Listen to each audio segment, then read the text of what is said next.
दोस्तों आज के इस वीडियो में हम बात करने वाले हैं एक ऐसे काम के बारे में जिसको इस रमजान के महीने में हर मुसलमान को ज़रूर करना चाहिए, क्योंकि पैगंबर हज़रत मोहम्मद सल्लल्लाहु अलैहि वसल्लम ने फरमाया है कि जो शख्स रमजान के महीने में पूरी रोज़े रखता है मगर यह एक काम नहीं करता है तो ऐसे शख्स के रोज़े ज़मीन और आसमान के बीच में लटकते रहते हैं, यानी कि अल्लाह की बारगाह में ऐसे शख्स के रोज़े नहीं पहुँचते हैं।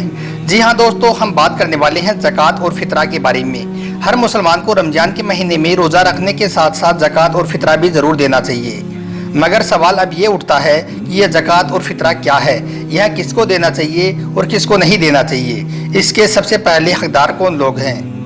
इसलिए आज के इस वीडियो में हम आपको ज़कात और फितरा के बारे में पूरी जानकारी देने वाले हैं और साथ में हम आपको यह भी बताने वाले हैं कि ज़कात के असल हकदार कौन लोग हैं, यानी कि ज़कात पर सबसे पहला हक किसका होता है, मतलब कि किन लोगों को ज़कात सबसे पहले देनी चाहिए और किन लोगों को ज़कात नहीं देनी चाहिए। इस वीडियो में हम आपको इन सब बातों के बारे में बताने वाले हैं, इसलिए आप इस वीडियो को आखिर तक ज़रूर देखें और मेहरबानी करके अपने दोस्तों में शेयर भी कर दें ताकि ईद आने से पहले यह वीडियो ज़्यादा से ज़्यादा मुसलमानों तक पहुँच जाए। तो चलिए दोस्तों शुरू करते हैं। दोस्तों रमजान के महीने में आप रोजे रखने के साथ साथ ज़कात और फितरा भी ज़रूर दें, क्योंकि अल्लाह के पैगंबर हज़रत मोहम्मद सल्लल्लाहु अलैहि वसल्लम ने इरशाद फरमाया है कि जो शख्स रमजान के महीने में ज़कात और फितरा अदा नहीं करता है तो उसके रोजे ज़मीन और आसमान के दरमियान में ही लटकते रहते हैं, यानी कि ऐसे शख्स के रोजे अल्लाह ताला की बारगाह में नहीं पहुँचते हैं। याद रखें, रमजान के महीने में ज़कात और फितरा हर उस शख्स पर फ़र्ज है जिसके पास 7.5 तोला सोना या फिर 52 तोला चांदी हो या फिर इतने का माल हो, तो ऐसे शख्स पर ज़कात और फितरा फ़र्ज हो जाता है और ऐसे शख्स को यह काम ज़रूर करना चाहिए, क्योंकि अल्लाह ताला ने कुरान करीम में इरशाद फरमाया है कि हर मुसलमान अपनी साल भर की कमाई का सिर्फ 2.5% ज़कात के तौर पर गरीबों, लाचारों और मजबूरों को दे।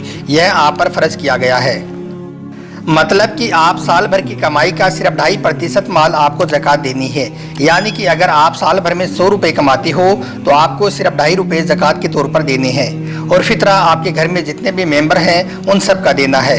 हम आपको यह भी बता दें कि एक आदमी का फितरा इस बार आपको 2.25 किलो गेहूँ या फिर 52 रुपये देने हैं। इनमें से जो भी आपको अच्छा लगे उसको आप फितरा के तौर पर अदा कर दें। मगर दोस्तों अब काफ़ी सारे लोगों को ये कन्फ्यूज़न रहती है कि वो ज़कात और फितरा किसको दें, यानी कि कैसे लोगों को ज़कात पहले देनी चाहिए। इसलिए आप ज़कात और फितरा निकालते वक्त इस बात का ज़रूर ध्यान रखें कि ज़कात सिर्फ उसी को ही मिलनी चाहिए जिसकी उसको सबसे ज़्यादा ज़रूरत होती है, यानी कि आप ऐसे शख्स को ज़कात और फितरा दें जिसकी आमदनी कम हो और ख़र्चा ज़्यादा हो। कुरान पाक में ऐसे 7 लोगों का जिक्र आया है जो ज़कात के असल हकदार होते हैं, यानी कि ज़कात इन 7 लोगों में से ही देनी चाहिए। इन लोगों को ही ज़कात देना सबसे बेहतर है। नंबर 1, फ़कीर। दोस्तों ज़कात पर सबसे पहला हक होता है फ़कीर का।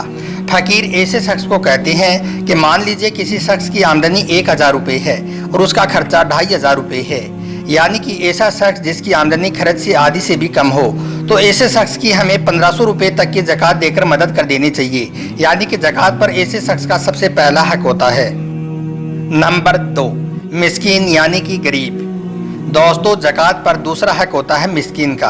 मिस्कीन ऐसे शख्स को कहते हैं जो फ़कीर से थोड़ा अमीर हो, यानी कि मिस्कीन ऐसा शख्स होता है कि मान लीजिए अगर किसी शख्स की आमदनी 1000 रुपये है और उसका खर्च 1500 रुपये है, यानी कि ऐसा शख्स जिसकी आमदनी खर्च से आधी से ज़्यादा हो, तो ऐसा शख्स मिस्कीन कहलाता है और ऐसे शख्स की हमें 500 रुपये तक की ज़कात देकर मदद कर देनी चाहिए। नंबर 3, तारिके कल्ब। दोस्तों ज़कात पर तीसरा हक होता है तारिके कल्ब का। अब कुछ भाई पूछेंगे कि ये तारिके कल्ब क्या होता है, तो उनको हम बताना चाहते हैं कि तारिके कल्ब ऐसे शख्स को कहते हैं जो ज़कात की वसूली करते हैं और उसको फिर वो दीन की खिदमत में खर्च करते हैं, जैसे कि मदरसे में, मस्जिद के काम में ज़कात के पैसों को खर्च करते हैं। ऐसे लोगों को तारिके कल्ब कहते हैं और ऐसे लोगों को भी ज़कात देना बेहतर होता है, इसलिए आप ऐसे लोगों को भी ज़कात दे सकते हैं। नंबर 4, गुलाम आज़ाद कराने में। दोस्तों ज़कात पर चौथा हक होता है गुलाम का, यानी कि आप अपने ज़कात को ऐसे गुलामों पर भी खर्च कर सकते हैं जो कहीं पर फंसे हुए होते हैं। आप ऐसे गुलाम को छुड़ाने में भी ज़कात को खर्च कर सकते हैं, यानी कि आप ऐसे गुलामों को ख़रीदें और फिर आप उनको आज़ाद करा दें। मगर अब आपको मालूम है कि इस दौर में गुलाम नहीं बचे हैं। ऐसे में अब आप अपने ज़कात के पैसों से ऐसे कैदियों को रिहा करवा सकते हैं जो किसी झूठे केस में फंसे हुए हैं या जिनको काफ़ी अरसा हो गया है और वो जेल से बाहर आने के लिए तड़प रहे हैं, मगर वो अपनी माली मजबूरी की वजह से जेल से बाहर नहीं आ पा रहे हैं। ऐसे लोगों की ज़कात से मदद करना भी बेहतर होता है। नंबर 5, कर्जदार का कर्ज अदा करने में। दोस्तों, ज़कात पर 5वां हक होता है कर्जदार का, यानी कि आप अपनी ज़कात का इस्तेमाल किसी ऐसे मुसलमान पर भी खर्च कर सकते हैं जो कर्ज के बोझ तले दबा हुआ है और उसको अपना कर्ज चुकाने की कहीं से कोई उम्मीद भी नहीं दिख रही है। यानी कि अगर कोई मुसलमान कर्जदार है तो आप उसका कर्जा चुकाने में भी अपने ज़कात के पैसों को इस्तेमाल कर सकते हैं। ऐसे शख्स को आप उसके हाथ में पैसे देकर या फिर आप डायरेक्ट उसका कर्जा चुकाकर भी अपनी ज़कात की अदायगी कर सकते हैं। नंबर 6, अल्लाह की राह में।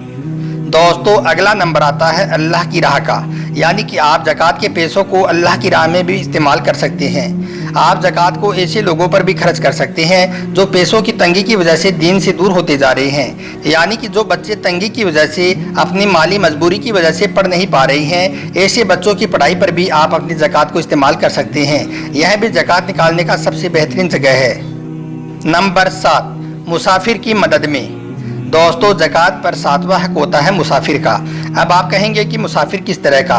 तो मान लीजिए कि आपके पास बहुत सारा पैसा है और आप कहीं सफ़र पर जा रहे हैं, लेकिन जब आप अपने शहर से बाहर निकल जाते हैं, अपने घर से काफ़ी दूर चले जाते हैं और वहाँ पर आपके पैसों को कोई निकाल लेता है, यानी कि चोरी कर लेता है, तो अब आपके पास कुछ भी नहीं बचा है, आपके सारे के सारे पैसे निकल गए हैं। अब आप वहाँ से वापस कैसे आएंगे? ऐसे मौके पर एक मुसलमान का फ़र्ज बनता है कि वो ऐसे शख्स की मदद करे और उसका वापस घर आने का बंदोबस्त कर दे, और ऐसे शख्स की आप ज़कात के पैसों से भी मदद कर सकते हैं। ज़कात निकालने की यह भी एक बेहतरीन जगह है।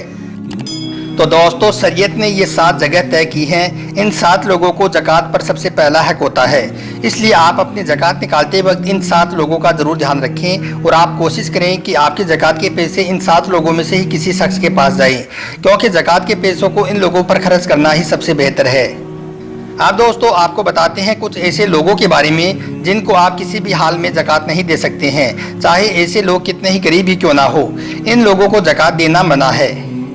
याद रखें, आप अपने असल माँ बाप को, अपने दादा दादी को, नाना नानी को ज़कात नहीं दे सकते हैं। इसके अलावा आप अपनी औलाद को, जैसे कि आप अपने बेटे को या अपनी बेटी को, इसी तरह से आप अपने नवासा को या नवासी को, पोता को या पोती को भी ज़कात नहीं दे सकते हैं।